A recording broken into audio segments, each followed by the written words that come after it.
Sorry, this was a bit long. I've lived a long time. I made the decision to give my life to Jesus when I was 12 to Billy Graham crusade in North of England.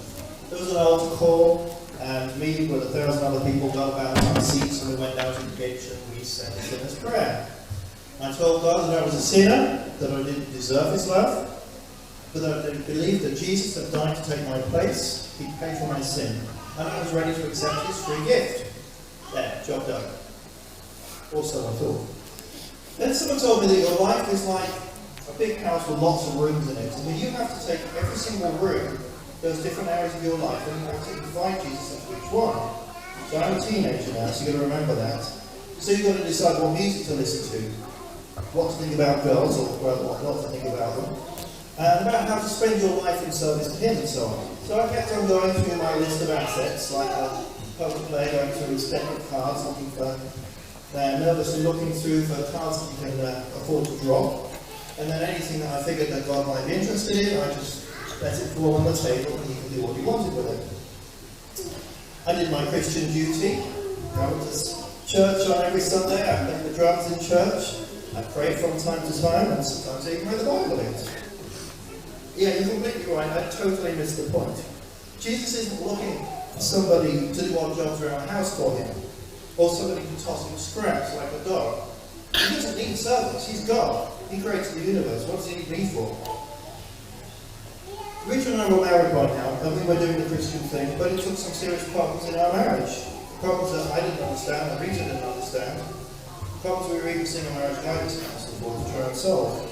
For me to finally get the point of what Jesus was looking for. He's not looking for another servant or performance-based Christian to go through the motions with him. Jesus is searching for His bride. Now, what does that mean? Paul says this about marriage. Wives, submit to your husbands as to the Lord, and husbands, love your wives as Christ loved the church and gave Himself up for her. God was where I hadn't given everything up for Jesus.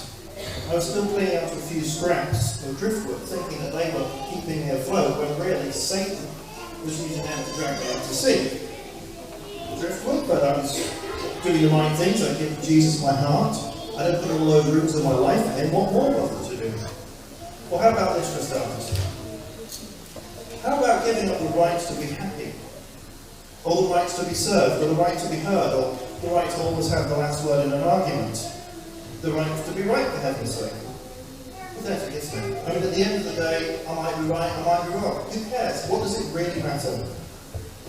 Did Jesus insist on getting the last word, Pontius Pilate? Does He complain every time He has to pay the price for everybody else's mistakes? Does He throw a thunderbolt down from heaven every time someone misuses His name, or blames Him for their own stupid mistakes? As Peter read earlier, unless a grain of wheat falls to the ground and dies, it remains alone, but if it dies, it bears much fruit. So I needed to let go of the driftwood. I needed to stop believing the lies about my life. It's not about me. It never was about me. It's about Jesus. We have to take up our cross every day and die to self, because you've ever heard of a resurrection without a death. And you know, dead people, like me, don't have rights. Once you're dead and buried, you don't get to vote. It's not here in Canada, for example. So I'm finally ready to get over myself and start becoming the bride that Jesus deserves from me. Somebody who will be willing to drop everything in a heartbeat and run to be by Jesus' side. To forget the pointless plans that I have for my life and to enthusiastically join Jesus in His battle.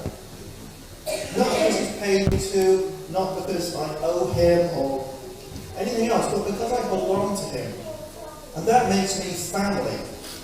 And that means His battles are my battles.